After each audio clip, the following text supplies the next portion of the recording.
ప్రభునేసుక్రీస్తు నామం పేరిట మీకు అందరికీ శుభాభివందనాలు తెలియపరుచున్నాను. అందరూ బాగున్నారు కదండి. మీరు సంతోషంగా మీరు వర్ధిల్లాలని ఆశీర్వదించబడాలని మనసారా కోరుకుంటున్నాను. చర్చ్కి వస్తున్న మీకు అందరికీ కూడా ప్రభునేసుక్రీస్తు నామం పేరిట ఆశీర్వాదాలను ప్రకటన చేస్తున్నాను. ఈరోజు వాగ్దానాన్ని మనం ధ్యానం చేద్దాం. ప్రతిదినం కూడా ఒక వాగ్దానాన్ని మనం ధ్యానం చేస్తున్నాం. ఆ వాగ్దానాన్ని దేవుడు మన జీవితంలో నెరవేరుస్తున్నాడు. గ్రంథాలు తెరిచినట్లయితే యోహాను సువార్త 8వ అధ్యాయము 32వ వచనాన్ని చదువుకుందాం. సత్యము మిమ్మల్ని స్వతంత్రులుగా చేయును. Truth shell set you free. ఈ మాటను మనం బైబిల్ గ్రంథంలో చూస్తున్నప్పుడు ఎంతో ధైర్యంగా అనుకుంటుంది. సత్యం మనల్ని స్వతంత్రులుగా చేస్తుంది. ఒకవేళ నీవు ఏ రకమైనటువంటి బానిసత్వంలో ఉన్నా సరే, ఒకవేళ బందీకానాలు ఉన్నట్లయితే, విడుదల లేని పరిస్థితులు ఉన్నట్లయితే, సత్యమైన యేసుక్రీస్తు ప్రభువారు నిన్ను స్వతంత్రులుగా చేయటానికి ఆయన సమర్థుడు. ఈరోజున యేసు ప్రభువారు ఎందుకు ఈ లోకానికి వచ్చారంటే, మనల్ని పాప బంధకాల నుండి మనల్ని విడుదల చేయడానికి ప్రభువైన యేసు ప్రభువారు ఈ లోకానికి వచ్చారు. శాపం అనే బంధకాలలో ఉన్నటువంటి మనల్ని విడుదల చేయడానికి వచ్చారు. ఇంకా చెప్పాలంటే మరణం అనేటువంటి బందీకానాల్లో మనం ఉన్నప్పుడు, ఆ బంధకాలు ఉన్నప్పుడు విడుదల చేయడానికి ప్రభువైన యేసు ప్రభువారు ఈ లోకానికి వచ్చారు. ఈరోజు నువ్వు సత్యము మన స్వతంత్రులుగా చేస్తుంది. ప్రభువైన యేసు ప్రభువారు ఈ లోకానికి వచ్చి ఆయన చెప్పిన మాట, నీ లోకానికి నేను సత్యం అని అన్నాడు. I'm the way, the truth and the life. నేనే సత్యం. సత్యం అంటే యేసు ప్రభువారు. గాంధీ మహాత్ముడు కూడా అంటాడు, సత్యమే దైవం అంటాడు. యేసు ప్రభు ఈ లోకానికి వచ్చి ఆ సత్యము నేనే. సత్యం కోసం మీరు ఎదుగుతున్నట్లయితే అసతోమా సద్గమయ అనే మాట మనకు తెలుసు. ఆ ప్రార్థన మనం చేస్తుంటాం. అసత్యమును నన్ను సత్యంలోకి నడిపించు. ఈరోజు ఆ సత్యమైన యేసు ప్రభు వారు నీకు స్వాతంత్రాన్ని ఇస్తాడు. భారతదేశం 200 సంవత్సరాలు బ్రిటిష్ వారి యొక్క సామ్రాజ్యపు వాదపు కాడి కింద నలిగిపోయింది. మనం అందరం కూడా మన పితరులు, మన పూర్వీకులు బ్రిటిష్ వారి యొక్క కబద్ధ హస్తాల్లో చితికిపోయారు. స్వాతంత్రం కోసం పోరాడారు.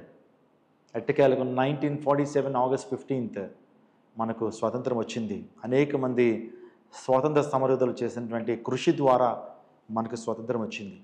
ఈరోజున రాజకీయపరమైన స్వాతంత్రం అందరికీ వచ్చింది, కానీ ఇది మానసికపరమైన స్వాతంత్రం మనిషికి రాలా. ఇప్పుడు ప్రభువైన యేసు ప్రభు వారికి ఏ స్వాతంత్రం ఇస్తాడంటే, రాజకీయపరమైన స్వాతంత్రం కాదు. ఆనాడు యూదులు కూడా యేసు ప్రభు రాజకీయపరమైన స్వాతంత్రం ఇస్తాడు, రోమా ప్రభుత్వం నుంచి మాకు విడుదలను ప్రకటిస్తాడు, ఈయన రాజుగా వెలుస్తాడు అనుకున్నారు. కానీ ప్రభు ఇచ్చేటువంటి స్వాతంత్రము అది రాజకీయపరమైన స్వాతంత్రం కాదు, కానీ ఆయన ఇచ్చేది మానసికపరమైన స్వాతంత్రం. ఒకవేళ నువ్వు పాప బంధకాలు ఉన్నట్లయితే, ఎడిక్షన్స్తో ఉన్నట్లయితే, శాపపు యొక్క బంధకాలు ఉన్నట్లయితే, ప్రభు ఈరోజు నీకు వాగ్దానం చేస్తున్నాడు, నీకు స్వతంత్రాన్ని ఇస్తాడు. ఒకవేళ ఆర్థికపరమైన ఇబ్బందులతో ఉన్నావా, అనారోగ్యాలతో ఉన్నావా, అప్పుబాధలతో ఉన్నావా, నీ జీవితంలో ఎడిక్షన్స్తో నువ్వు బాధపడుతూ విడుదల లేని పరిస్థితులు ఉన్నట్లయితే ప్రభు నీకు స్వతంత్రాన్ని ఇస్తాడు. ఈ శ్రేష్టమైన సమయంలో ప్రభు మనకు వేటి నుంచి ఆయన స్వతంత్రాన్ని ఇస్తాడంటే, రోమపత్రిక 6వ అధ్యాయము 6 నుంచి 14 వచనాలు చదివితే, పాప దాస్యత్వం నుండి స్వాతంత్రము ప్రభు ప్రసాదిస్తాడు. పాప దాస్యత్వం నుంచి ప్రభు మనకు స్వతంత్రాన్ని ఇస్తాడు. పాపం ఈరోజు మనిషిని ఏలుబడి చేస్తుందండి. పాపం చేత మనిషి నింపబడి ఆనందాన్ని కోల్పోతున్నాడు, శాంతిని కోల్పోతున్నాడు, నిత్య జీవాన్ని కోల్పోతున్నాడు. దేవుడిచ్చేది గొప్ప ఆశీర్వాదాలను కోల్పోవడానికి ప్రధానమైన కారణం ఏంటంటే ఈ పాపం చేత మనిషి బంధించబడ్డాడు. పాపం చే ప్రతి ఒక్కడు ఆ పాపానికి దాసుడు అని దేవుని లేఖనం తెలుస్తుంది.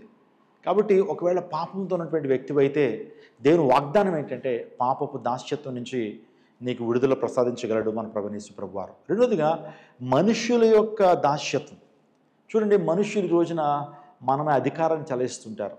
ఈరోజున కొన్ని అధికారాలు మన మీద ఏలుబడి చేస్తుంటాయి. పాపపు అధికారం, సాతాను యొక్క అధికారం, దుష్టశక్తుల యొక్క అధికారం మనం ప్రభావితం చేస్తున్నప్పుడు మనుష్యుల యొక్క దాస్యత్వం నుంచి కూడా ప్రభు మనం విడిపించడానికి ఇష్టపడుతున్నాడు. ఇశ్రాయేలీలు 430 సంవత్సరాలు ఐగుప్తు యొక్క బానిసత్వంలో ఉన్నారు. ఫరో బానిసత్వంలో ఉన్నారు. వారు మొరపెట్టుకున్నప్పుడు దేవుడు వారిని విడిపించి పరమ కానానికి వారిని నడిపించాడు. ఈరోజు నిన్ను కూడా దేవుడు మనుష్యుల చేత బంధించబడిన పరిస్థితులు ఉన్నట్లయితే, నీ శత్రువుల చేత బాధించబడుతున్న పరిస్థితులు ఉన్నట్లయితే ప్రభు నీకు విడుదలను ప్రసాదించి పరమ కానాను అంటే శ్రేష్టమైన స్థలాల్లోకి, మనోహరమైన స్థలాల్లోకి నీకు పాలును దయచేసేటువంటి దేవుడు మన దేవుడు. మూడోదిగా చెప్పాలంటే మరణ భయం అనేటువంటి దాస్యత్వం నుంచి దేవుడు మనకు స్వతంత్రాన్ని ఇస్తాడు. ఒకవేళ మరణ భయం నీలో ఉన్నట్లయితే, లేకపోతే నీ జీవితంలో మరణానికి భయపడుతున్నటువంటి వ్యక్తి అయితే ప్రభు దాని నుంచి స్వతంత్రం ఇచ్చాడు. ఆలోచన చేయండి, భారతీయులు చాలా కాలం నుంచి చేస్తున్న ప్రార్థన మనకు తెలుసు. మనందరం కూడా చిన్నప్పుడు చేశాం. అసతోమా సద్గమయ, తమసోమా జ్యోతిర్గమయ, మృత్యోర్మ అమృతంగమయ. మూడో ప్రార్థన, మృత్యులో ఉన్నాను, నాకు జీవం కావాలి. మృత్యువుతో పోరాడుతున్నా, నాకు జీవం కావాలి. ఆలోచించండి. ప్రభునేసు ప్రభువారు మరణం అంటే భయంతో ఒకవేళ ఉన్నట్లయితే నీకు స్వాతంత్రం ఇవ్వగలడు. నీకు మేలు చేసేటువంటి దేవుడు. ఈరోజు నా దేవుడు గొప్ప ద్వారాలు నీ కోసం తెరవబోతున్నాడు. నీ యొక్క అనారోగ్యించి దేవుడు స్వస్థపరచబోతున్నాడు. ఆర్థికపరమైన ఇబ్బందుల నుంచి విడుదల ఇవ్వబోతున్నాడు. కాబట్టి ఈ వాగ్దానాన్ని చూస్తున్న నీవు, వింటున్నటువంటి నీవు శక్తిని పొందుకో, ధైర్యాన్ని పొందుకో, నిరీక్షణ పొందుకో.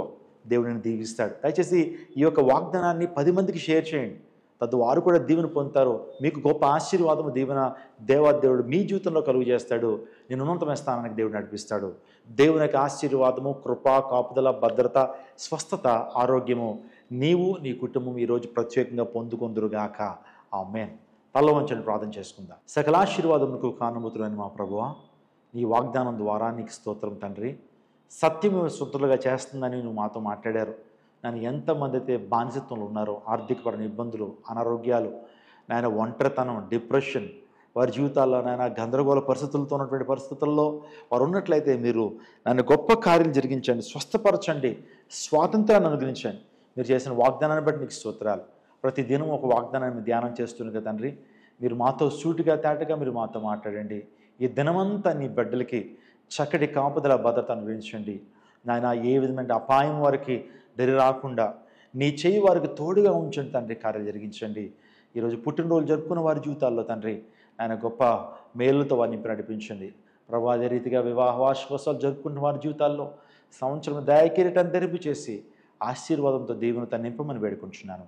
సమస్త మహిమ, ఘనత, ప్రభావానికి ఆరోపిస్తూ ఈ వారంలో ప్రభు ఆయన 23, 24 తారీఖుల్లో హైదరాబాద్ ప్యాట్నీ సెంటర్లో హరిహర కళాభవన్లో జరుగుతున్నటువంటి ఆశీర్వాద మహోత్సవాన్ని మీరు దీవించండి. వాక్యం ద్వారా, ప్రార్థన ద్వారా అనేక మంది కార్యాలు పొందుకున్నట్లు మీరు ద్వారాలు తెరవండి. సమస్త మహిమ, ఘనత, ప్రభావానికి ఆరోపిస్తూ యేసు శక్తి కలిగిన నామములో అడిగి వేడుకుంటున్నాం తండ్రి. ఆమేన్. God bless you. ఈ వాగ్దానాన్ని 10 మందికి షేర్ చేయండి. మీ వాట్సాప్లో స్టాటస్లుగా పెట్టుకోండి. తద్వారా దేవుని యొక్క రాజ్య విస్తరణలో కూడా మీరు కూడా పాలుభాగస్తులు ఉండగలుగుతారు. దేవుడు మిమ్మును, మీ కుటుంబాన్ని దీవించి ఆశీర్వదించునుగాక. ఆమేన్. అందరికీ శుభవార్త. ప్రతి ఆదివారం 10,000 మంది ఒక చోట చేరి దేవుణ్ణి ఆరాధిస్తున్న జీవం గల దేవుని సంఘం. స్వస్థత, విడుదల, అభిషేకం పొందాలనుకుంటున్నారా? దురాత్మ శక్తుల నుంచి విడుదల కావాలా? ఆర్థిక ఇబ్బందుల నుంచి విడుదల కావాలా? సంతానలేమితో బాధపడుతున్నారా? కుటుంబ సంక్షేమం కొరకు ప్రత్యేక ప్రార్థనలు కోరుకుంటున్నారా? శాంతి లేక ఆత్మహత్య చేసుకోవాలనుకుంటున్నారా? నిజమైన ఖచ్చితమైన వాక్యం చేత బలపడాలని ఆశిస్తున్నట్టయితే రండి. క్రైస్ట్ టెంపుల్ మీ కొరకే. ప్రతి ఆదివారం 4 ఆరాధనలు జరుగుతున్నాయి. మొదటి ఆరాధన ఉదయం 6 గంటలకు, రెండవ ఆరాధన ఉదయం 8 గంటలకు, మూడవ ఆరాధన ఉదయం 10 గంటలకు, నాల్గవ ఆరాధన సాయంత్రం 6:30 జరుగును. స్థలం Christ temple, Mary Stella indoor stadium, Pantakaluva road, NTR circle, Vijayawada. ముఖ్య ప్రసంగికులు ప్రపంచవ్యాప్తంగా వాక్యమునందించి కోట్లాది మందికి దీవెనకరముగా ఉన్న మన దైవజనులు రెవరెండ్ డాక్టర్ పాల్ ఇమాన్యుయల్ గారు మరియు నిస్సీ పాల్ గారు శక్తివంతమైన సందేశాలను అందించి ప్రతి ఒక్కరి కొరకు ప్రత్యేక ప్రార్థనలు చేయుదురు. హృదయాలను హత్తుకునే అద్భుతమైన స్తుతి ఆరాధన సాక్ష్యాలు, ప్రతి విశ్వాసిపై ప్రత్యేక శ్రద్ధ, గృహ దర్శనాలు, ఇంకా మరెన్నో. ప్రతి ఆరాధనలో 1000 మంది ప్రజలు పాల్గొంటూ ఆత్మీయముగా బలపడుచున్నారు. పాటలు, ఆరాధన, వర్తమానముల ద్వారా దేవుని ఆత్మీయ కార్యములు అనేకులు పొందుకుంటున్నారు. విజయవాడ చుట్టుపక్కల ప్రాంతాల నుంచే కాక 100 కిలోమీటర్ల దూరం నుంచి ప్రజలు వచ్చి ఆత్మీయ మేలులు పొందుచున్నారు. ప్రతి ఆదివారం హోలీ కమ్యూనియన్ సర్వీస్. దూర ప్రాంతము నుండి వచ్చు వారికి ప్రేమ విందు కలదు. కుటుంబాలతో రండి. దేవుడిచ్చే గొప్ప రక్షణ, స్వస్థత, అభిషేకాన్ని పొందుకొనండి. రండి, మీ దుఃఖము నాట్యముగా మార్చబడును. మరిన్ని వివరాలకు సంప్రదించండి 88 6276 777.